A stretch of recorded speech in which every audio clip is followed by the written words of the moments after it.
Entonces, yo soy Carlos Sánchez Berzaín, además de las cosas que ha dicho nuestro buen amigo, el presentador, de la política, de la abogacía, de la politología y de cuánta cosa hay.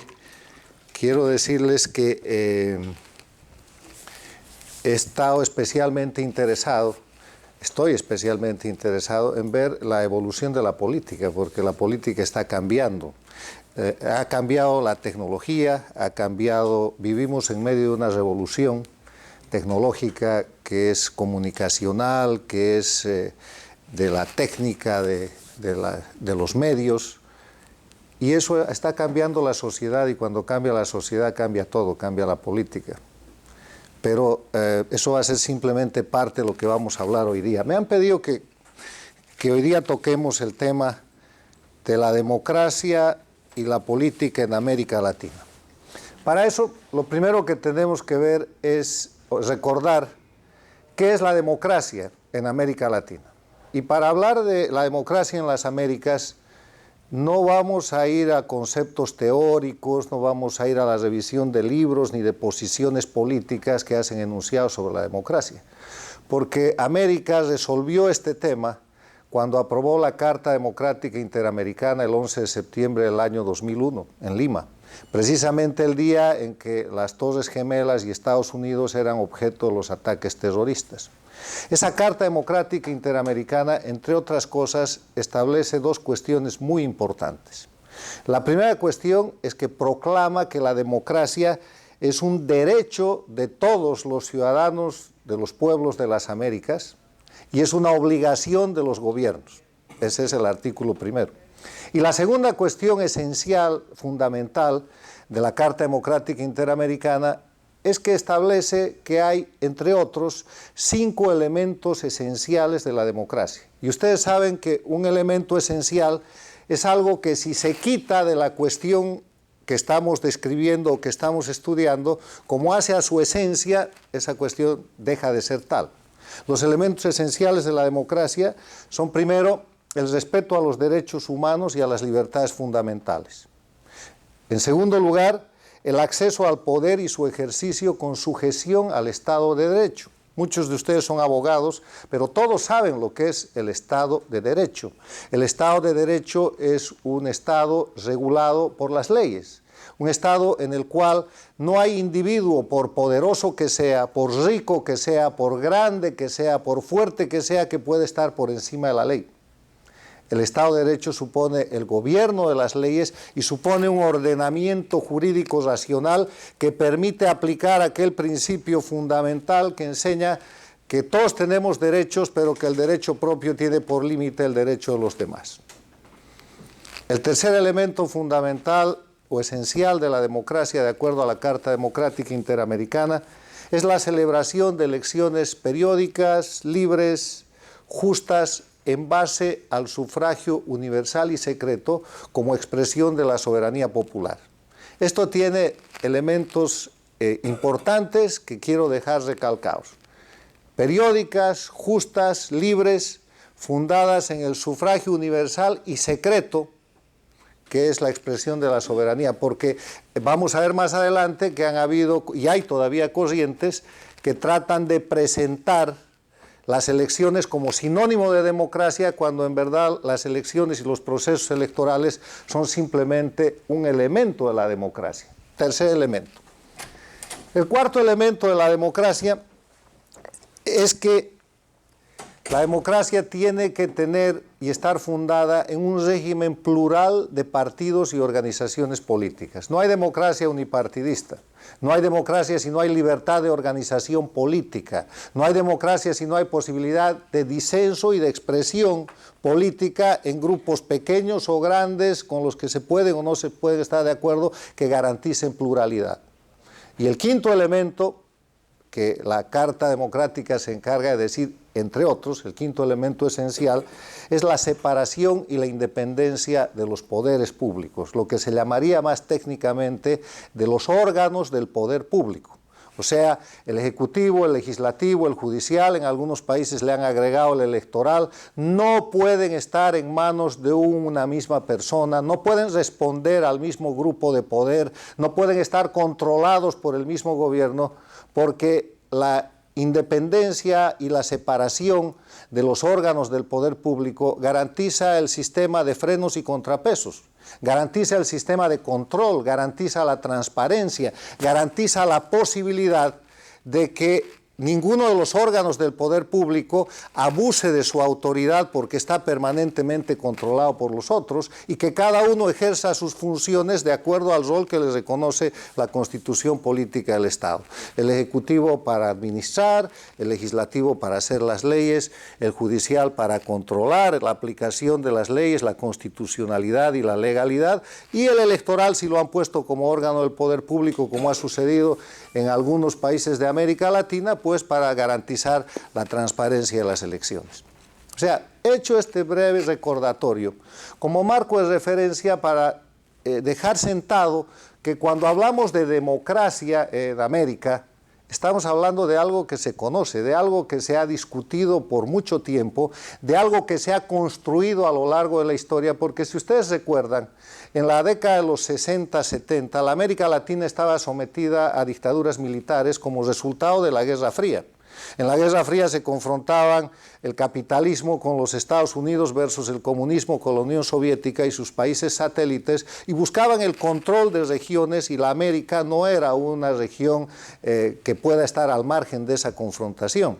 En el marco de esa confrontación vino un proceso de dictaduras militares que terminó muy tempranos los 60 con las democracias en América Latina, y dictaduras militares de derecha y de izquierda, del lado americano y del lado comunista de la Unión Soviética, destrozaron la democracia hasta que en la década de los 70 vino el paradigma norteamericano de la recuperación de la democracia de manos de Carter, de manos de Reagan, del gobierno americano, que prácticamente empujó a la América Latina a retornar a la democracia en todos los países excepto en Cuba.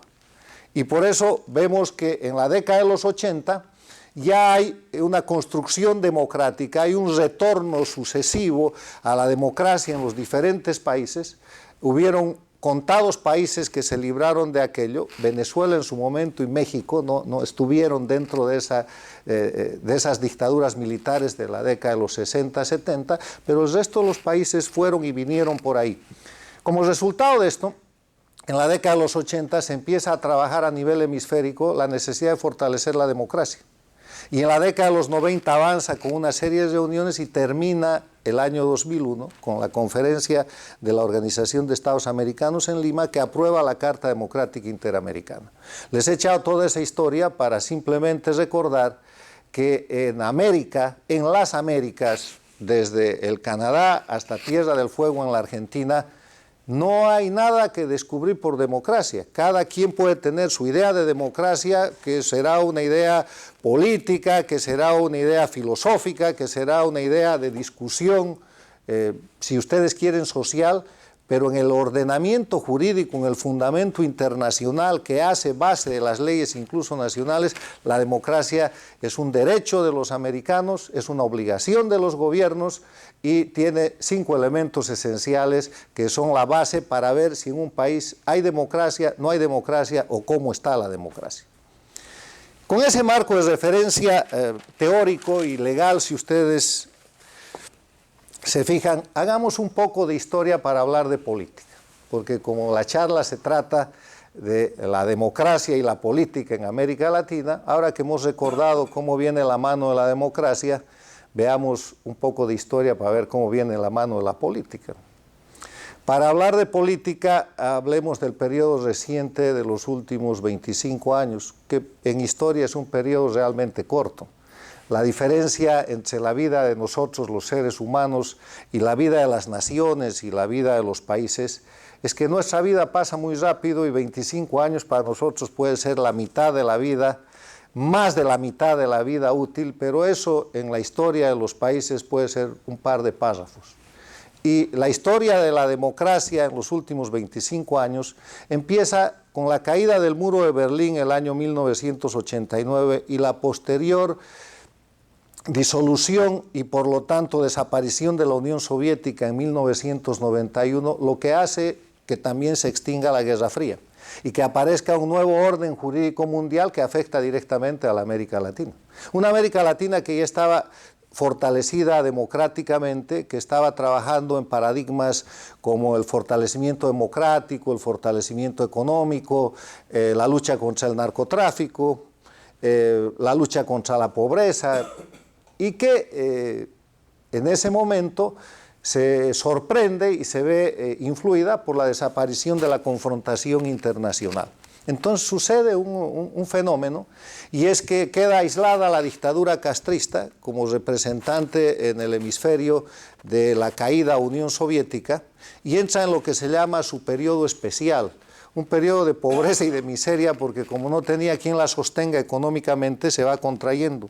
El resto de los países, todos democráticos en América Latina, a su manera afrontan determinado tipo de políticas, pero en lo que hace al análisis internacional, vemos cómo, digamos, la América democrática mayoritaria estaba esperando que el único país con gobierno dictatorial se extinga en sí mismo en un proceso en el que era un resultado económico absolutamente previsible. Pero sorpresa, el año 1999 es elegido como presidente en Venezuela el coronel Hugo Chávez Frías, un gobierno que en principio era considerado muy débil, un gobierno políticamente deleznable, que los propios venezolanos esperaban que ni siquiera iba a terminar su mandato, un gobierno que el propio Chávez sabía que tenía una debilidad de sostenimiento político importante, y tal vez por esa razón acude a formar una alianza con la Cuba castrista, que estaba económicamente muy debilitada, y cada quien pone lo que tenía y toma lo que necesitaba. Chávez pone el gran dinero y el petróleo de Venezuela, que siempre tuvo mucho dinero y es el país petroleramente más rico de la región, y Castro pone el know-how, la tecnología, el saber hacer política para estabilizar y asegurar el gobierno de Chávez. Y eso sucede. Pero además de que eso sucede, y vemos inmediatos datos en el 99 y en el 2000 de que Cuba empieza a respirar, sale del periodo especial con el dinero venezolano, vemos un gobierno chavista que se empieza a fortalecer, cambia la constitución, lleva adelante un proceso de fortalecimiento político. Y acá les tengo que dar un dato. Si Chávez fue a hacer la alianza con Castro después de que fue elegido presidente, o tenía esa alianza antes, es un hecho que determinará la historia, pero el hecho es que esa alianza se produce, y al poco tiempo empieza a tener un efecto en el ambiente latinoamericano, en el ambiente americano, que los gobiernos democráticos de América Latina no leen políticamente de manera oportuna, o que tardan en darse cuenta, o que ignoran, o que simplemente menosprecian. Y es que desde el castrismo, desde Cuba, se influye en el ánimo de Chávez para formar una corriente y un liderazgo latinoamericano. Y eso empieza diciendo que iba a ser un movimiento bolivariano, después hablan del movimiento del ALBA, después terminan con el socialismo del siglo XXI, pero con un fundamento primero populista, segundo con discurso antiimperialista de la década de los 60 que parecía extinguido, tercero con expresiones de expansión muy similares, las mismas, de lo que era el foquismo armado de la década de los 60, que puso guerrilla en diferentes países de América Latina, pero esta vez, en vez de poner guerrilla, el foquismo se vuelve electoral. El fundamento estratégico es tomar los países a través del mecanismo electoral, con mucho dinero, con mucha campaña, y cuando hay resistencia producen deterioros y hasta derrocamientos de gobierno. Hay 3 derrocamientos notables que suceden a partir del nuevo siglo. Cae Maguad el 21 de enero del 2000, derroca a Sánchez de Lozada en octubre del 2003, y cae el gobierno del Ecuador nuevamente con Lucio Gutiérrez en abril del 2005.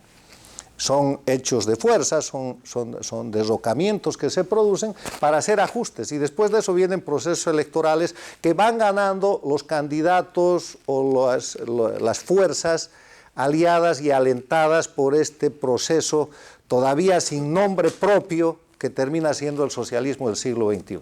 Y así vemos cómo alrededor del 2008 hay un liderazgo muy claro en América Latina, se ha desplazado la influencia de los Estados Unidos, se ha desplazado la influencia del norte y se construye una influencia política liderada por Hugo Chávez, que llega a tener influencia, además de en su aliada Cuba, en Venezuela, en el Ecuador con el gobierno de Correa, en Bolivia con el gobierno de Morales, en la Argentina con el gobierno de los Kirchner, sobre quien influye salvándola con dinero de un default que tenía y le proporcionan el dinero y eso queda sellado como una alianza muy importante. Nicaragua con Ortega. Intentan en El Salvador, intentan fuertemente procesos electorales en Guatemala, en Honduras, intentan varias veces en el Perú y son derrotados en 2 oportunidades, intentan en toda América Latina. El chavismo, que no se llamó nunca chavismo, que se llamó movimiento bolivariano, el movimiento ALBA, y que les reitero, hoy día se conoce más como el socialismo del siglo XXI, se expande, pero además se expande tratando de controlar, neutralizar y después asumir toda la fuerza de la Organización de Estados Americanos, se expande creando organizaciones u organismos internacionales como la creación de UNASUR el año 2004 y la creación de la CELAC el año 2010, que son organismos de expresión política que buscan de alguna manera, hablando de integración, hablando de fortalecimiento ciudadano en UNASUR o hablando de cuestiones económicas en la CELAC, reemplazar y sustituir la acción de la Organización de Estados Americanos, mientras con la otra mano controlaban al secretario general de la OEA, Insulza, a quien con los votos de este grupo tienen en el mando de la Secretaría General por espacio de 10 años. Lo que sucede es que, como ustedes conocen, la Organización de Estados Americanos tiene 36 miembros, Cuba está excluida. Y las elecciones es un órgano político, hay igualdad jurídica y hay igualdad soberana, se hacen por el voto de los Estados miembros. Y sucede que cuando se iba a hacer la elección, la primera elección donde es electo Insulza, el candidato norteamericano es empatado en 2 ocasiones. Primero ponen un ex canciller mexicano, después ponen otro candidato centroamericano y hay un empate, hasta que la secretaria de Estado Condoleezza Rice en Santiago de Chile hace una transacción y acepta a Insulza como un candidato de equilibrio entre el naciente movimiento en ese momento de Chávez y sus amigos y la presencia política casi permanente que hasta entonces había tenido la influencia norteamericana. Y ahí se acaba la influencia norteamericana porque Chávez, con sus aliados castristas, con el petróleo venezolano, forman Petrocaribe, y en el Petrocaribe hay una cantidad de votos muy importante que, sumados a los otros votos de la región, les llega a dar 23 o 24 votos en la Organización de Estados Americanos, con lo que controlan no solamente la organización y el secretario general, sino que paralizan la aplicación de la Carta Democrática Interamericana que he empezado describiendo, que pasa a ser un testimonio casi inexistente en todo este proceso de desarrollo del proyecto Castro-Chavista en América Latina. Siguiendo con la historia, esa época, la época previa al ascenso de estos gobiernos, los vamos a denominar del socialismo del siglo XXI, es una época en la que en América Latina había crisis económica, el precio internacional del petróleo y de los minerales era muy bajo. Por ejemplo, cuando Yamil Mahuad es derrocado el año 2000 o cuando Sánchez de Lozada es obligado a renunciar el año 2003, los precios por barril de petróleo estaban alrededor de los 6, 8 dólares y los precios de los minerales eran prácticamente inexistentes y había una crisis económica en los países de la región. Pero suerte de la historia, cuando los gobiernos del socialismo del siglo XXI empiezan a tomar control, viene un boom promovido por las compras de la China y por las compras de la India, donde se produce el boom latinoamericano de los commodities, que lleva el momento a partir del 2006, 2007, 2008 a una multiplicación exponencial de los ingresos, que además da la sensación de que estos son gobiernos con eficiencia económica. Esto prosigue hasta que en determinado momento el dueño del proyecto, el líder continental de este proyecto, que era Hugo Chávez, se enferma y se muere. Pero antes de analizar la muerte de Chávez, hay que recordar que cuando Chávez ejercía el liderazgo, porque la gente lo puede apreciar o no lo puede apreciar, estamos haciendo análisis, era un gran comunicador, era un tipo con consigna, era un político que sabía lo que quería y era muy agresivo y tenía todo el dinero para ejecutar los fundamentos, los planes que él tenía, inclusive llegando a meterse en la política interna de los Estados Unidos. Venía a Nueva York y regalaba petróleo en los barrios populares y se ha metido en la política española con efectos que se conocen hasta hoy día.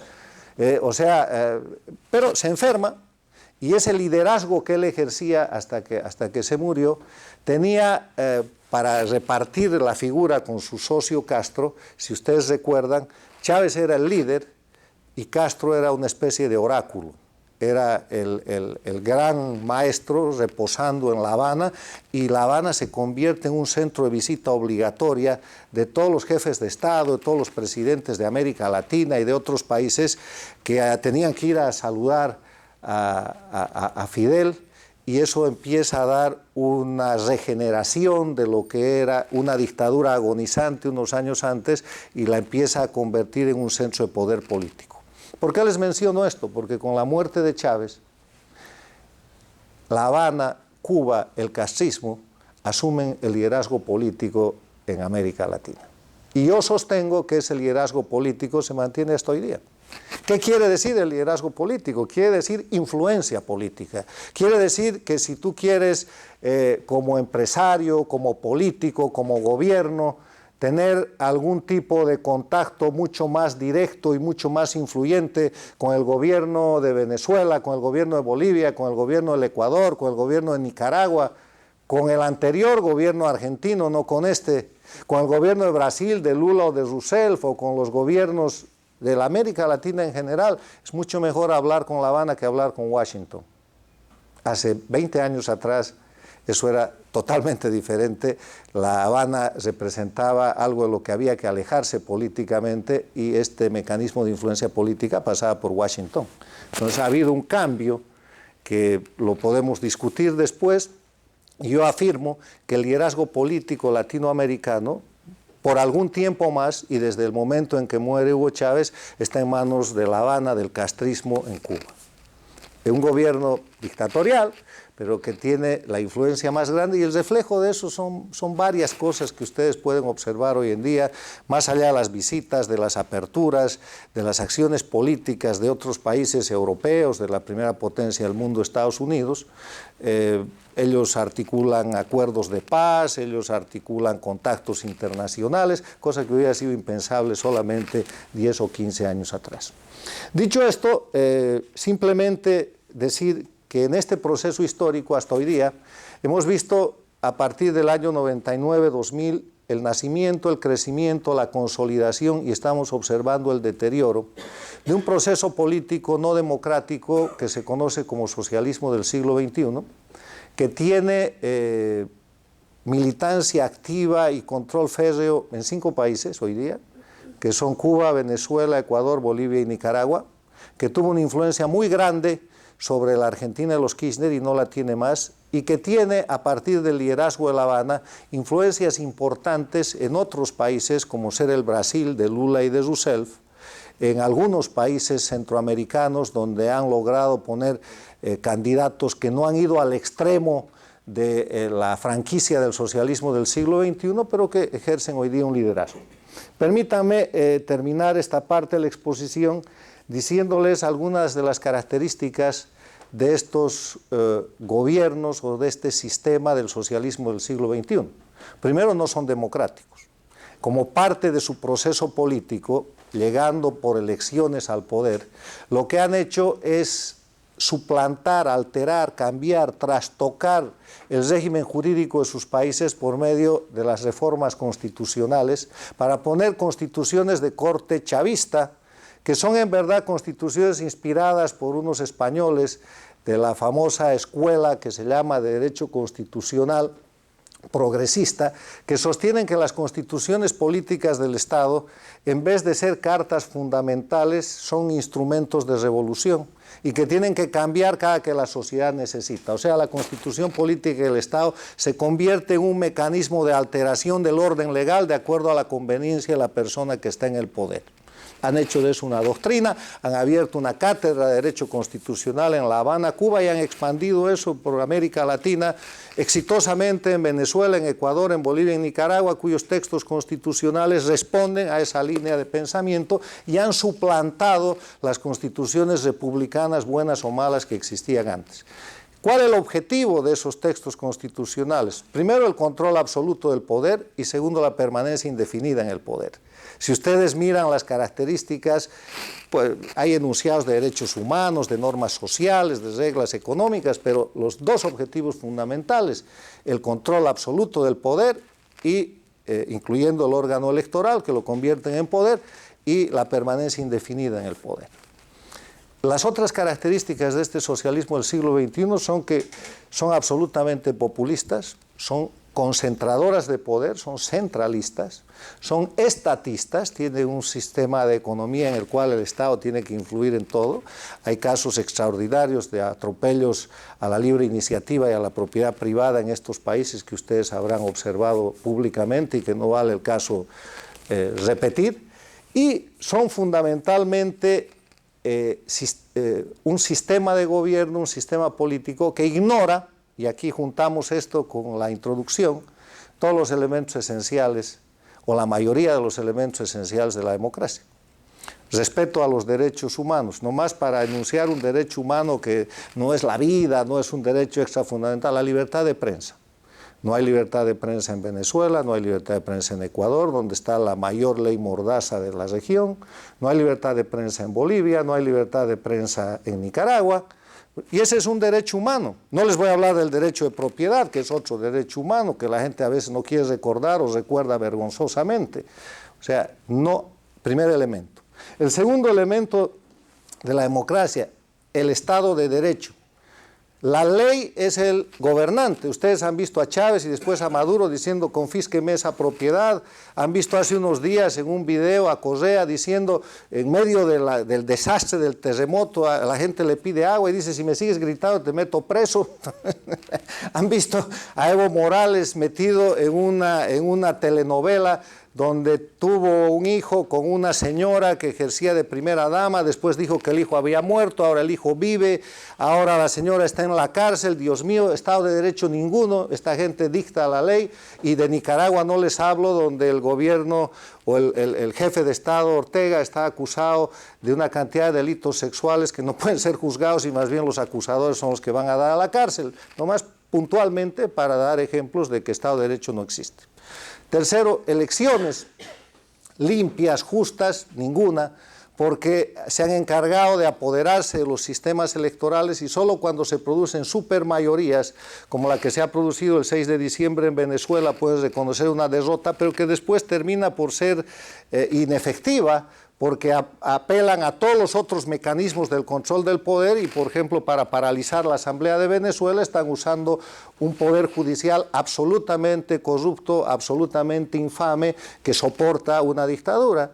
O lo que sucedió en Bolivia, que el 6 de febrero se ganó un referéndum por el no, para que Evo Morales no sea nunca más candidato, y acaban de anunciar que sí, que ellos van a cumplir, pero hasta el 2019, o sea, hasta la próxima elección, que el referéndum no vale nada, porque ellos tienen el poder real de cambiar lo que quieran, porque han concentrado todo el poder.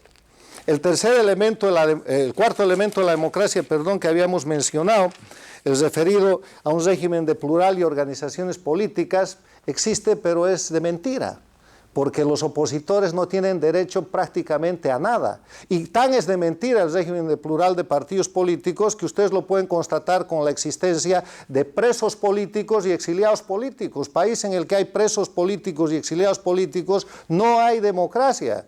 Y Venezuela tiene notables presos políticos como Leopoldo López, Bolivia tiene notables presos políticos, en el Ecuador hay presos políticos y el exilio político que antes era el único, el cubano, que se puede contar casi por millones, el exilio político venezolano se puede contar por cientos de miles en América, en Estados Unidos, en Europa. El exilio político boliviano alcanza casi a 1.200 personas y hay exiliados en el Paraguay, en el Brasil, en el Perú, en España y en los Estados Unidos. El exilio político ecuatoriano tiene su representante más importante en un periodista que escribió una columna de opinión y que tuvo que salir corriendo y que está exiliado aquí junto con otros exiliados. O sea, ¿de qué régimen plural pueden hablar?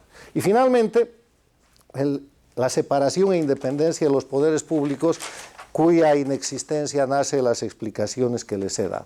Bueno, en ese escenario en el que hemos mostrado la democracia y en el que hemos mostrado la política, un poco de historia política, tengo yo que afirmar que hoy día en América Latina en concreto, existen dos Américas. Una América democrática y una América no democrática. Que el eje de confrontación ha dejado de ser ideológico, que este no es un tema de derechas versus izquierdas, porque el proyecto del socialismo del siglo XXI está mucho más cerca del fascismo que de la izquierda. Los partidos de izquierda históricos, si ustedes quieren, han salido del gobierno de Chávez, han salido del gobierno de Maduro, han escapado del gobierno de Correa, se han salido del gobierno de Ortega, no están más con el gobierno de Evo Morales y algunos de ellos son perseguidos y presos políticos. O sea, no es un tema de ideología, no es un tema de atender a los pobres, porque además los datos económicos que estos gobiernos presentan no son de los mejores. Venezuela está en una crisis que está tratando de copiar el modelo cubano, la crisis económica ecuatoriana está en el borderline, está en la frontera de una crisis realmente grave. Bolivia sigue vendiendo un supuesto éxito económico, pero se olvida decir que tiene 3.100 millones de dólares que le ingresan de la droga, en función de que la dirigencia cocalera que ejerce Evo Morales ha multiplicado el cultivo de coca de 3.000 hectáreas ilegales a cerca de 40.000, y que eso es parte del éxito económico, que además tiene una cantidad de dibujo libre, donde presentan año tras año un crecimiento que en verdad no existe. Lo que sí tienen es un gran sistema de relaciones públicas, una gran inversión de dinero en los países importantes del mundo, en Estados Unidos y en Europa, para presentar éxitos, para mostrarse como democracias y para seguir simulando un escenario en el cual son las víctimas de un imperialismo que ya no ejerce o que ya no existe, y de unas corrientes de derecha que tampoco son oposición o pueden representar nada.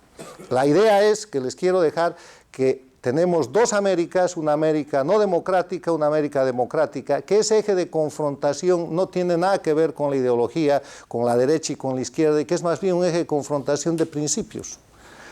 A un lado está la democracia con los elementos que ya hemos repetido, y al otro lado está la no democracia, que un gran analista y estudioso de la política con gran experiencia, que es el expresidente Osvaldo Hurtado del Ecuador, ha llamado las dictaduras del siglo XXI en las Américas. Y me quiero referir un poco a ese concepto.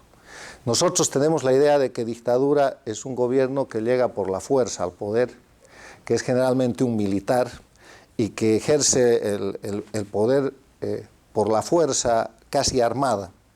Pues las dictaduras del socialismo del siglo XXI son gobiernos que han llegado al poder por elecciones, y que después de haber llegado al poder por elecciones han subvertido el orden legal, han violado los textos constitucionales, los han suplantado y han creado un ordenamiento jurídico propio que no es lícito ni legítimo, pero que les sirve para operar. Han concentrado todo el poder en manos de un grupo o de una persona, se han establecido para permanecer indefinidamente en el poder y violan los derechos humanos, presos políticos y exiliados políticos, la libertad de prensa, la libertad de opinión, el derecho de propiedad, cantidad de libertades, casi toda la lista de la Proclamación de los Derechos Humanos, y ejercen bajo la autoridad de un individuo que está por encima de la ley. Si eso no es dictadura, ¿qué es? Son las dictaduras del socialismo del siglo XXI. O sea, terminando con la descripción, hay dos Américas. Estábamos concluyendo esta parte diciendo que hay dos Américas, una democrática, una no democrática. La no democrática puede denominarse las dictaduras del socialismo del siglo XXI, que son dictaduras diferentes a la del siglo XX, a la de la década de los 70 y de los 80, que no cumplen ninguno de los elementos esenciales de la democracia, pero que además no son exitosas. Si ustedes agarran las dos Américas y miran la situación de los países y de los pueblos, van a encontrar que hay una cantidad de países en crisis, pero que las crisis son más serias en los países no democráticos. Porque hoy día la América en general está ofreciendo un conjunto de problemas que existen en todos los países, pero que son más graves en los países sin democracia. El problema de la corrupción. Hay corrupción en todos los países, la corrupción es algo inherente al ser humano, pero la diferencia de encarar la corrupción en un sistema donde está sometido a la voluntad de un individuo o de un grupo y en un sistema en el que hay democracia son los frenos, la denuncia, la opinión pública, la libertad de prensa, el sistema de sanciones, los jueces más o menos independientes que pueden juzgar la corrupción y que pueden trabajar la corrupción en un estado de libertad. En cambio, en los países no democráticos, y pongamos, no vamos a poner de ejemplo Cuba, que es extremo, pongamos de ejemplo Venezuela, ¿qué posibilidad hay de lucha contra la corrupción ahí? Cuando tenemos, por ejemplo, el caso que cuando un operativo internacional detiene en Aruba a un señor llamado Pollo Carvajal, por tema de narcotráfico, el gobierno venezolano, el Estado venezolano, hace cuestión de Estado para rescatar a esa persona, se la lleva a Venezuela y la pone en la elección como diputado, como asambleísta, oficialista del gobierno. O sea, lucha contra la corrupción en estos gobiernos no democráticos es prácticamente imposible, porque controlan todos los poderes del Estado, porque no hay Estado de Derecho y, de nuevo, porque no hay división e independencia de los poderes públicos. En los países con democracia, y Brasil tiene gobiernos de izquierda, pero es un país democrático, ustedes pueden ver una dinámica que puede ser criticada, que puede ser objetada, que será justa, que no será justa, pero donde por lo menos funciona una opinión pública y una prensa libre. Y donde funciona, en función de los intereses locales y de los intereses políticos, una dinámica de impeachment que, les reitero, puede o no puede estar de acuerdo, que es imposible en los países sin democracia. Planteen ustedes un impeachment en el Ecuador, en Cuba, en Venezuela, en Nicaragua, y verán cómo antes de mediodía llega un fiscal y termina con ustedes, porque además la represión política en los países sin democracia no es la represión de la dictadura de los 70, donde llegaba un grupo de gente armada o de soldados y uno se lo llevaba preso a la fuerza. La represión se ha vuelto judicial. En vez, cuando un gobierno de estas dictaduras del socialismo del siglo XXI quiere emprender contra un ciudadano, no le manda a la policía, le manda a un fiscal, lo sienta donde un juez, y miren el proceso de Leopoldo López en Venezuela como ejemplo internacional más notorio de cientos de procesos que se han desarrollado y se desarrollan contra indígenas, contra políticos, contra líderes sociales en todos estos países. El Inter-American Institute for Democracy está encarando un conjunto de estudios con investigadores independientes, internacionales y locales sobre las sentencias que violan los derechos humanos. Ha empezado un estudio en el Ecuador que terminará en septiembre. Lo único que hace el instituto junto con el Inter-American Bar Association y una serie de institutos de derechos humanos de respetadas universidades americanas es auspiciar aquello, para estudiar sentencias en las cuales jueces de estos gobiernos han dictado fallos violando los derechos humanos. Y a mí el que más me ha llamado la atención es de un joven de 20 o 21 años en el Ecuador que está condenado a 5 años de cárcel y ahora está prófugo por haber aplaudido en un mitin en el cual insultaban al presidente Correa, al jefe de Estado Correa. No han podido capturar al que discurseaba en el mitin y a él lo han filmado, y como estaba aplaudiendo le han dado 5 años de cárcel por aliento a la conspiración y por conspiración indirecta. Y ahí está, sentencia ejecutoriada. Y si ustedes revisan en Venezuela a Leopoldo o lo que sea, estamos hablando de eso. O sea que si van por el Ecuador, por favor no aplaudan, porque corren el riesgo de ser filmados y después sentenciados. El problema del narcotráfico es otro problema importante, El problema del narcotráfico es un problema muy serio en América Latina, y es un problema muy serio no solamente por la producción, por la violencia que genera y por el hecho de que la prevalencia en el consumo de droga se ha disparado exponencialmente en estos años del socialismo del siglo XXI. Colombia está produciendo mucha más droga, aunque las FARC, acusadas de esa producción, están en un proceso de negociación en Cuba. Bolivia está produciendo mucho más droga, y eso ha inundado el mercado latinoamericano y otros mercados, y se calcula que hay un crecimiento casi, antes era en Bolivia, por ejemplo, la prevalencia en el consumo de droga, o sea, la gente que consumía droga era 0,08%, hoy día es 7%. Y así están los datos en la Argentina, en el Brasil, en países que no son productores de droga, y estamos escuchando en las Naciones Unidas discursos de los socialistas del siglo XXI que dicen que la lucha contra el narcotráfico es un instrumento de dominación del imperialismo norteamericano. Frase de Evo Morales la semana pasada. Entonces, este es un tema serio que afecta a la sociedad, contra el que se lucha mejor en democracia que en no democracia, aunque los países no democráticos influyen en el resto de la región con esto que producen o con esto que comercian. Ustedes habrán visto en las notas de prensa que Venezuela se ha convertido en el centro más importante de tráfico de droga en la región. ¿Y por qué? Si nunca sucedía eso. Algo tiene que estar pasando. Han debido escuchar que hay un grupo de militares o gobernantes de Venezuela, el cartel de los soles, el cartel de no sé qué. Han debido escuchar que los sobrinos de la primera dama de Venezuela están presos en un tribunal de Nueva York acusados de narcotráfico. Horror. Y algún otro dato más que publico en mi columna de esta semana: el jefe antinarcóticos del gobierno de Bolivia, el que equivaldría al jefe de la DEA, de Evo Morales, está preso en la Florida con sentencia por tráfico de drogas de un juez federal, en una cárcel de aquí de la Florida.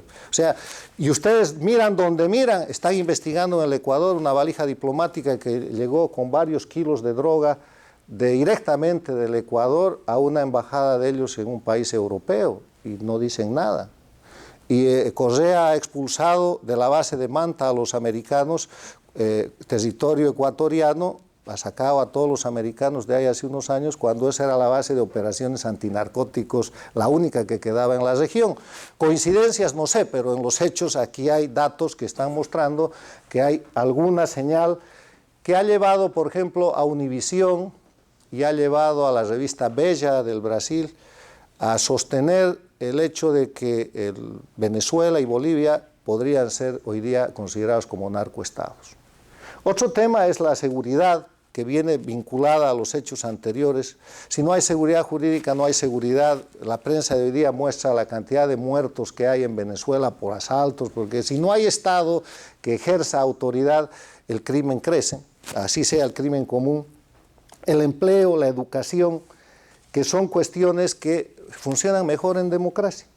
Ahora, para ir terminando, yo tengo una visión y quiero enunciar algunos desafíos y después podemos discutir. Yo tengo la visión de que el proceso no democrático en las Américas está de caída. Su éxito ha sido fundamentalmente económico, el dinero de Venezuela, que ha sido malgastado y que no existe más. No hay buenos precios internacionales y no se vislumbra que estos se vayan a recuperar, y si se recuperaran, el daño económico estructural a la economía de Venezuela, del Ecuador, de Bolivia ha sido tan grande que no hay posibilidad de que ese populismo con bonos, con ventaja, con prebenda, se pueda sostener. Hay un cansancio en los pueblos. Si los pueblos se pudieran expresar libremente y no existiera el control y la manipulación de los órganos electorales, hace rato que estos gobiernos hubieran dejado de estar ahí, pero se mantienen con una mezcla de fuerza y de manipulación. Hay una dinámica regional en la cual ha habido cambios. Un cambio de los más importantes es el de la Argentina con Macri. Lo que está pasando en el Brasil no es un dato menor. Lo que está pasando con las elecciones del Perú tampoco. A ojos de la gente que sigue bajo los paradigmas tradicionales del siglo pasado ya superados, en el Perú hay dos candidatos de derecha que disputan la presidencia. Hablar, y aquí un paréntesis, de derecha y de izquierda hoy día es un anacronismo, porque en un mundo globalizado, los gobiernos tienen que tener buena política económica que les permita ingresar la mayor cantidad de recursos, trabajar sin déficit, generar superávits y esos superávits volcarlos a los sectores sociales para generar empleo, educación, salud, que antes era una política de izquierda y esta era una política de derecha. Y para buenos ejemplos concretos, miren el gobierno del Uruguay. Es un gobierno de izquierda hace 2 o 3 periodos y es un paraíso fiscal, es un gobierno con estabilidad económica, con apertura a la inversión, que está haciendo esta ecuación. Miren ustedes los gobiernos de izquierda de Chile, donde no han movido una política económica que les permite generar excedentes para hacer inversión social, porque si no hay ingresos a través de una política globalizada, liberalizada, de inversiones, no hay en qué invertir, salvo que tengas la plata de Chávez, que ya se ha acabado y que ha terminado con Venezuela. Entonces, yo vislumbro que este es un proceso en decadencia y que al término de esta década, vuelvo al ejemplo de que una década para nosotros es mucho tiempo, pero para la historia de los países es un párrafo en la historia. Al término de esta década, yo creo que en América no vamos a tener socialismo del siglo XXI y que incluida Cuba van a estar en un proceso de democracia, en un proceso de transparencia, porque los pueblos simplemente no aguantan más, no aguanta la economía, no aguantan los pueblos, no aguanta la opinión pública y el contexto internacional está cambiando. El otro elemento que yo vislumbro es que y esto interesa a la maestría que ustedes están haciendo, es que la vida útil de los políticos ha de ser cada vez más corta y tiene que ser cada vez más transparente.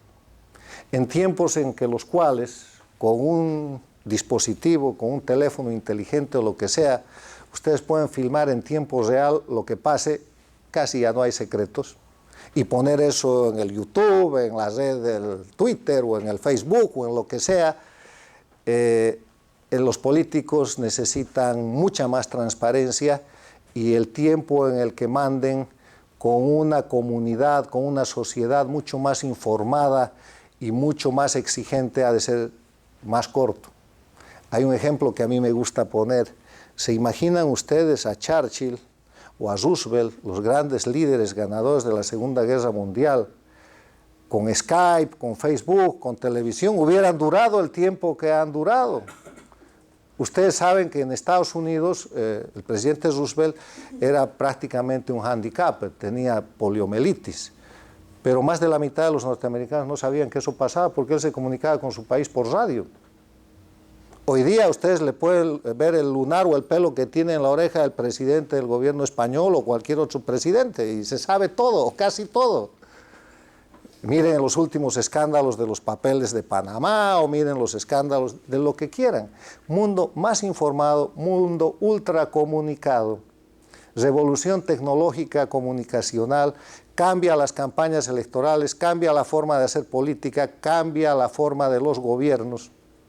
Una mentira hoy día es insostenible, porque para generar una mentira tienes que mentir el doble y eso va en progresión geométrica y las mentiras solo son sostenibles en los países sin democracia. Los Castro mienten lo que quieren, lo mismo que Evo Morales, que Maduro.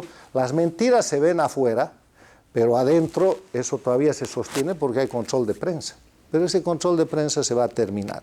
O sea, hay un cambio en la política, hay un cambio en la sociedad, es un cambio súper importante porque además es progresivo y es extremadamente rápido.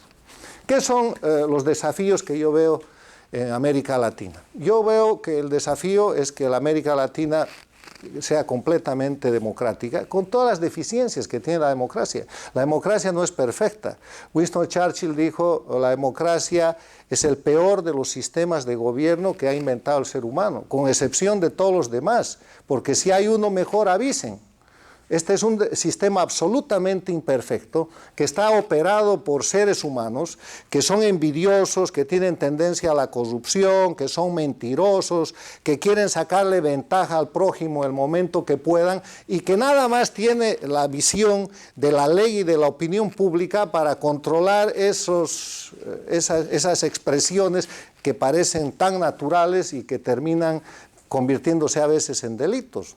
En la democracia eso funciona bien, funciona mal, se termina por saber. en los procesos, en los gobiernos democráticos, eso es absolutamente imposible. ¿Quién sabe cuánta plata tiene Fidel Castro o dónde está? Nadie. Es absolutamente imposible porque eso está sellado. Vean que retorne la democracia a Venezuela y sin que termine de retornar la democracia a Venezuela ya se sabe que hay miles de ex dirigentes o dirigentes del gobierno que tienen miles de millones de dólares por todo el mundo. O sea, creo que América Latina va hacia un proceso de profundización, de expansión de la democracia. Creo que el respeto a los derechos humanos va a ser cada vez más notable y más notorio. Miren, para poner otro tipo de ejemplo, en un gobierno democrático lo que pasa en México con el tema de los derechos humanos y la comunicación actual es verdaderamente un problema de transparencia que asumen los gobiernos. Creo que el Estado de Derecho va a terminar siendo la regla con independencia de los poderes públicos y creo que vamos a tener, y este es el objetivo en democracia, primero previsibilidad. ¿Qué es lo que te da la democracia? Previsibilidad. La previsibilidad quiere decir que sabes lo que va a pasar. En este país, que es en Estados Unidos, la primera democracia del mundo, sabes que este año, el 2016, hay elecciones. Sabes que al comienzo del próximo año viene un nuevo presidente, no sabes quién es. Sabes que ese presidente dura 4 años y que se puede reelegir una vez y que si se reelige al término de los 8 años, como está pasando con el presidente Obama, se va. No va a poder cambiar la Constitución, no va a poder hacer política.